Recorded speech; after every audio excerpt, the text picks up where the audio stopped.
We're here today, and we've been talking about tailgating and appetizers and things that are simple and easy and really, really good.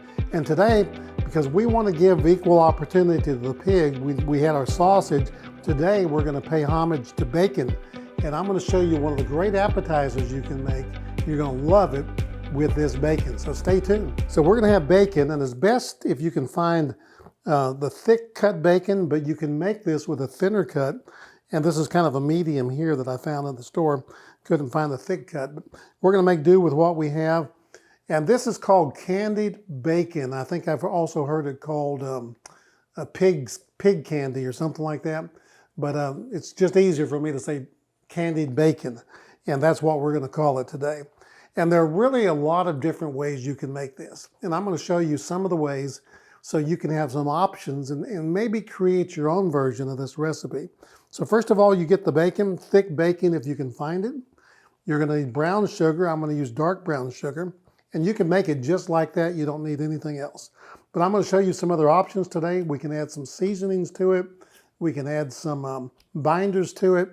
And we're going to just kind of do our own thing. And we might even try something that I don't think I've ever seen tried before in just a few minutes. And I'm going to tell you all about that. So I have my bacon here, and I have a sheet pan. And this is very important what I'm going to tell you because you do not want to mess up on this. I take extra precaution.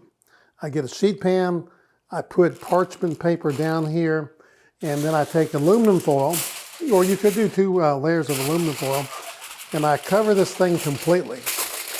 And the reason I put that parchment paper under there is if for some reason I penetrated this aluminum foil, I do not want to get the caramelization of that brown sugar down onto that pan. Let it dry because you're going to spend an awful long time trying to clean up afterwards. When it's done, we can throw this paper away and be very happy with what we did. We can take the bacon, put it down on the sheet pan like so, take our brown sugar and pack into it. Now, usually when I do this, I'll get smoked paprika and I'll put into this and mix it all together and then press it in there. That really is a good option for you. Then you can take some of these rubs. I like Malcolm Reed's rub. This is his hot one, but I like his original rub to put in there. And then my good friend TJ Cates has this award-winning dry rub. So it's anything you want, anything you have in your pantry, make it up, whatever. Just add a little kick to it. You can put it in with that, or you can actually, I'll tell you what, let's take some of TJ's. And we're just going to put that on the bacon first, on one side of it. Then we're going to take our brown sugar and we'll press into that. Now, like I said, you can mix it all in together, but I think this is a good way to do it. So we're just going to press that brown sugar into that bacon. I'm just going to do it on one side. You don't need to take the time to do it on both sides. It's not necessary. Now, I have seen people take their bacon and put it in here. And that moisture on that bacon is going to make all your seasoning there, your sugar, clump up. So that's not a really good way to do it, unless you do a little bit at a time. I'm going to kick it up a little bit with my good friend Malcolm Reed's rub over here. Now, you can do this on the grill. Malcolm does it on the grill, and you watch that video because it's really fascinating. He's the grill meister. And let me see if I can get this open here. This stuff has a kick to it.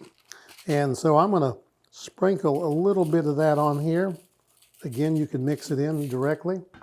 And then we're going to repeat the process. Show you a couple ways to do it. Pack that one in. So let's keep track. TJ Cates, Malcolm Reed. This is one that's plain. And here's another thing you can do. You can put some kind of a binder on it. I've seen people put maple syrup. I've actually put bourbon-infused maple syrup. I've got this honey over here. So I'm going to put the honey on as a binder. And then we'll put, let's put TJ's back on it again, give him a shout. I think 400 is a pretty good temperature in your oven. But you can experiment. We all have different ovens, and mine cooks a little on the lower side here. The next option is what I call the dipping option. And you can put some of your seasoning in there. But what I did, I just barely moistened that brown sugar. And we're going to take the bacon and just basically dip it in there. So we'll start this other pan here. We're going to do the dipping method, and that's easy to do. And that gets both sides coated, and it's so easy to do. And I like this method myself. I usually use a bigger bowl if I'm doing a lot of it, but we're going to do the buffalo wing method. I'm going to take some of Frank's red hot wing sauce. Just for you, I've never done this. This is the first time ever. I'm going to pour a little bit of it in there.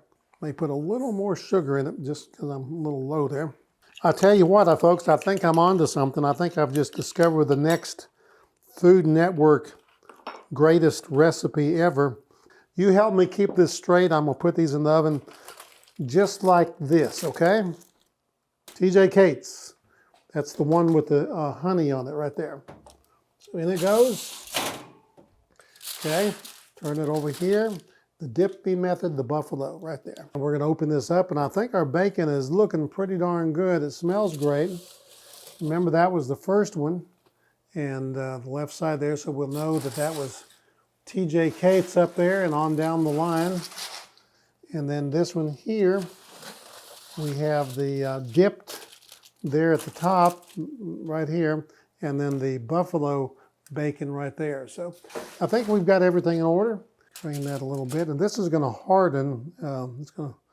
Won't take long. Don't let them touch, because once they cool down, you don't want them to stick together. So don't let them touch one another. Here's what I like to do when I'm presenting this bacon and I'm serving it to a lot of people. Cut it on a bias like so. So I get two pieces out of one, and then I can take it on a plate and arrange it around the plate. Just kind of fan it a little bit. That is really good bacon. I tell you, I can't get over it. I'm going to eat all three of them. I'm not going to share those with anybody. But thank you for watching today. I hope you enjoyed this video, especially if you're looking for some great appetizer for whatever event you have coming up. That is the best right there. You'll really, really love it. But try this one out and comment and let me know. Like this video today. Share it with your friends. Tell everyone about it. But if you haven't subscribed to my channel, please do so today, because it helps keep us going week after week. I'm John Woods with All Things Food, and let me tell you, I love to cook, but I cook to love, and I'm going to share this with all my friends.